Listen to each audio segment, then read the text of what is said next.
El día de hoy hablaremos sobre el análisis del discurso. Abordaremos este tema y analizaremos todos los puntos como tipologías, características, definiciones, y para entender un poco mejor este tema, comencemos con conceptos básicos. Por ejemplo, ¿qué se entiende por discurso? El discurso es la manera en la que se expresa una práctica social. Es concebida como la inclusión de un texto dentro de un contexto. Es la forma en la que se expresa una ideología y también un interés. Según el doctor Raúl de Aguinada, los elementos dentro del texto son anclajes del contexto para la decodificación y creación de los signos lingüísticos, que sirven como justificación para interpretar la práctica social. El análisis del discurso sirve para acercarse y entender a una sociedad a través de sus productos culturales tales como el cine, la música, literatura, la publicidad, la pintura e incluso la televisión, las cuales son influenciadas por lo cotidiano. El análisis del discurso nos brinda todo un panorama de cómo suceden y se dan las cosas en la sociedad, ya que su ideología se expresa a través de los productos culturales. Señor Padre Santo, Dios Todopoderoso y Eterno, porque nos concedes en cada momento lo que más conviene. Todo tiene un discurso. Es la forma en la que nos expresamos, basados en una ideología. Comprende un porqué y se inserta en una época.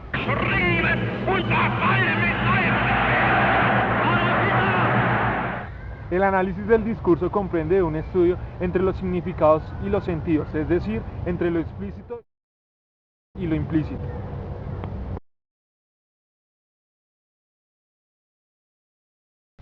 La definición de la palabra texto es todo discurso fijado en la escritura, pero lo que no quiere decir que sea prioritariamente a lo escrito.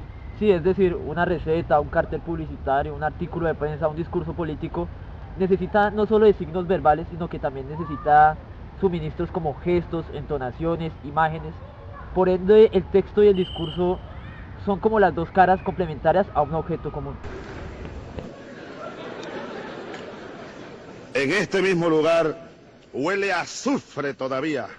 Un texto es una secuencia bien formada por oraciones ligadas que progresen hacia un solo fin. El texto ha demostrado ser una unidad muy compleja como para dividirla en tipologías, a diferencia del discurso, pero conozcamos un poco más de dichas tipologías. Una de las tareas esenciales del análisis del discurso es clasificar los diferentes discursos en tipologías, siendo así que encontramos 4 grandes tipos: la interactiva, el relato interactivo, el discurso teórico y la narración. ¿Por qué qué? Porque digo hijo de puta en televisión. En un momento les tendremos las mejores entrevistas de Heriberto de la Calle. Y hasta aquí los deportes. País de mierda. Una de las tipologías es la homogénea, la intermedia y la heterogénea.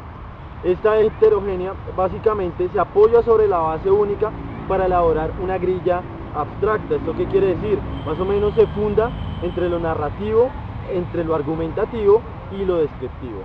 Otra de las tipologías es la enunciativa. Esto se funda básicamente entre la relación entre el enunciado de la situación, la cual se basa en 3 polos, que es entre el interlocutor, entre el momento y entre el lugar de la enunciación. Vas perdiendo 3 materias. ¿Me puedes explicar? Es que... sí que te puedo decir.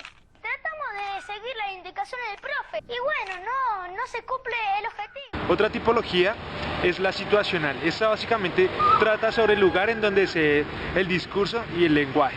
Puede ser un colegio, un hospital. Y distingue algunos grandes tipos de interacción intrapersonal, como conversaciones familiares. ¡Carlos Alberto Ochoa Zambrano! Mi nombre completo. ¡Yo te di la vida! ¿Y con esto me pagas? ¿Me cobras? ¿Estás respondón o no? ¡No! ¡Una más y te saco las muelas! Interacción informativa, las conversaciones de un contexto profesional. La persuasión y la amplificación personal de las alocuciones políticas. This amounts to subversion of government. Does anyone reasonably believe that this is what the... En conclusión, el análisis del discurso nos sirve para comprender a una sociedad, en cualquier época o en cualquier lugar. Ya comprendido, podemos buscar una solución o simplemente mejorar en cualquier aspecto de la sociedad.